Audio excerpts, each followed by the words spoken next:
اتنی خوبصورت تھی کہ میرا دل چاہتا تھا بس اسے دیکھتا ہی رہوں۔ اس نے شرما کر اپنی نظریں جھکا لیں اور میرا کندھا سہارا بنا لیا۔ اس لمحے مجھے محسوس ہوا کہ یہ صرف دوستی نہیں بلکہ ایک شدید قسم کی جسمانی اور روحانی کشش ہے جو ہمیں ایک دوسرے کی طرف کھینچ رہی تھی۔ اس نے بتایا کہ وہ برسوں سے اس لمس کے لیے ترس رہی تھی۔ اس کی زندگی میں مرد تو آئے تھے مگر کوئی ایسا نہیں تھا جو اس کی روح کے ساتھ ساتھ اس کے جذبات کو بھی سمجھ سکے۔ پارک کی اس ویرانی میں ہم دونوں ایک دوسرے میں گم ہو گئے تھے۔ میں نے محسوس کیا کہ نرما کی سانسیں تیز ہو رہی ہیں۔ اس نے میرا ہاتھ پکڑ کر اپنے چہرے پر رکھ لیا۔ اس کی جلد ریشم کی طرح نرم اور تپتی ہوئی تھی۔ ہماری باتیں اب لفظوں سے نکل کر اشاروں اور لمس میں بدل رہی تھی۔ اس نے دھیمی آواز میں کہا، شاید مجھے ڈر لگتا ہے کہیں یہ سب خواب نہ ہو۔ میں نے اسے یقین دلایا کہ یہ حقیقت ہے، میں اسے کبھی نہیں چھوڑوں گا۔ اس دن ہم نے گھنٹوں باتیں کی۔ وہ اپنی زندگی کے دکھ بانٹتی رہی اور میں اسے دلاسا دیتا رہا، لیکن اس دلاسے کے پیچھے ایک تڑپ تھی جو بڑھتی ہی جا رہی تھی۔ جب ہم وہاں سے اٹھے تو ہم دونوں کے چہروں پر ایک الگ ہی چمک تھی۔ ہم نے طے کیا کہ اب ہم روز ملیں گے۔ نرما کا اسکول دوپہر کو ختم ہوتا تھا، میرا کام فیلڈ کا تھا، اس لیے ہمارے پاس ملنے کے بہت سے موقع تھے۔ ہر ملاقات پہلے سے زیادہ پرجوش اور بے باک ہوتی جا رہی تھی۔ ہم اکثر شہر کے دور دراز علاقوں میں جاتے جہاں کوئی ہمیں پہچان نہ سکے۔ ایک بار ایک چھوٹے سے ریسٹورانٹ کے کیبن میں ہم بیٹھے تھے جہاں اندھیرا کچھ زیادہ ہی تھا۔ وہاں نرما کا روپ دیکھ کر میری ہمت جواب دے گئی۔ اس نے ساڑی پہن رکھی تھی۔ ریسٹورانٹ کے اس مدھم اندھیرے میں وقت جیسے تھام سا گیا تھا۔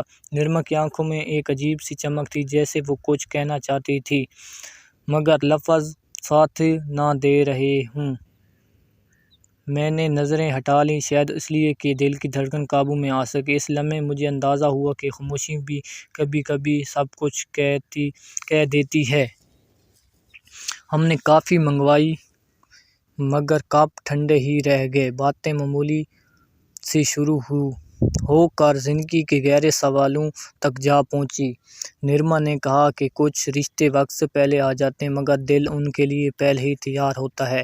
میں نے مسکرا کر جواب دیا کہ شاید یہی وجہ ہے کچھ ملاقاتیں دیر تک یاد رہتی ہیں۔ اس دن کے بعد ہماری ملاقاتوں میں ایک ٹھہراؤ آ گیا۔ جلد بازی کی جگہ سمجھداری نے لے لی اور بے قراری کے ساتھ اعتماد بھی بڑھنے لگا۔ ہم لمبی واکس پر جاتے، مستقبل کے خوابوں پر بات کرتے اور کبھی کبھی بس خاموشی سے ایک دوسرے کے ساتھ بیٹھے رہتے۔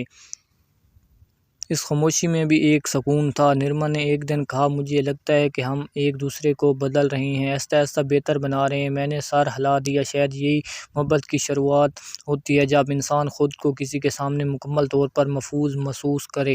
کہانی اب ختم نہیں ہوئی تھی، یہ تو بس ایک نئے سفر کا آغاز تھا جہاں ہر قدم سوچ سمجھ کر رکھا جانا تھا مگر دل کی روشنی کے ساتھ۔ وقت کے ساتھ ساتھ ہمارا رشتہ کسی خاموش دریا کی طرح گہرا ہوتا جا رہا تھا۔ نہ کوئی شور تھا، نہ دعویٰ، بس ایک مسلسل بہاؤ جو ہمیں ایک دوسرے کے قریب لے آتا تھا۔ اب ملاقاتیں صرف چوری چھپے لمحوں تک محدود نہیں رہی تھیں بلکہ ایک سمجھدار ٹھہراؤ نے انہیں معنی دے دیا۔ ایک شام ہم شہر کے کنارے واقع ایک پرانی جھیل کے پاس بیٹھے تھے۔ سورج ڈوب رہا تھا اور پانی پر بکھرتی روشنی کسی خواب کا سامنا منظر پیش کر رہی تھی۔ نرما دیر تک خاموش رہی، پھر آہستہ سے بولی، شاید کبھی کبھی مجھے لگتا ہے کہ زندگی نے مجھے یہاں تک ایسے لمحے کے لیے پہنچایا ہے۔ میں نے اس کی طرف دیکھا، اس کی آنکھوں میں اعتماد تھا، وہ اعتماد جو لفظوں کا محتاج نہیں ہوتا۔ میں نے کہا، مجھے نہیں معلوم آگے کیا ہوگا مگر اتنا جانتا ہوں کہ میں اس سفر کو ادھورا نہیں چھوڑنا چاہتا۔ اس نے مسکرا کر سر جھکا لیا، جیسے اس جواب میں اسے وہ یقین مل گیا ہو جس کی اس مدتوں تلاش تھی۔ ہم نے طے کیا کہ اب رشتے کو وقت دیا جائے، گا، جلدی نہیں کی جائے گی، خواب بنیں گے، مگر حقیقت کی زمین پر ہم ایک دوسرے کے سہارے مضبوط ہونا چاہتے تھے۔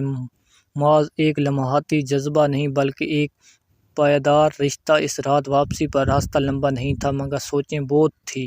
دل میں ایک عجیب سا سکون تھا، جیسے کسی بے نام تلاش کا اختتام ہو گیا ہو۔ کہانی اب بھی جاری تھی مگر اب اس میں بے چینی نہیں، اعتماد تھا، اور شاید یہ اصل محبت کی پہچان ہوتی۔